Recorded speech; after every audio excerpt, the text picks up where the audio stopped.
নমস্কাৰ, ইয়াৰ প্ৰথম কুৱেশ্যনটো হৈছে প্ৰবাল ব্লিচিং হোৱাৰ মেইন কাৰণ।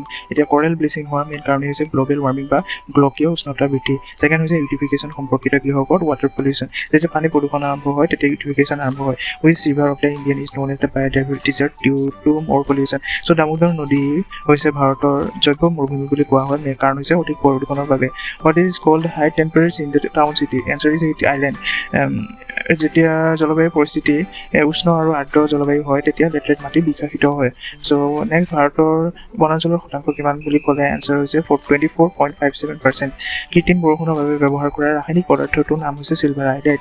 চ' when did the Ganges action plan phase 1 started in India বুলি ক'লে এনচাৰ হৈছে 14 জুন 1986 পৰা আৰম্ভ হৈছে। ভাৰতৰ মধ্যপ্ৰদেশ ৰাজ্যই হৈছে সৰ্বোচ্চ বনাঞ্চল সামৰি লোৱা ৰাজ্য। ভাৰতৰ কোনখন ৰাজ্যত বনৰ শতাংশ অধিক বুলি ক'লে এনচাৰ হৈছে মিজোৰাম।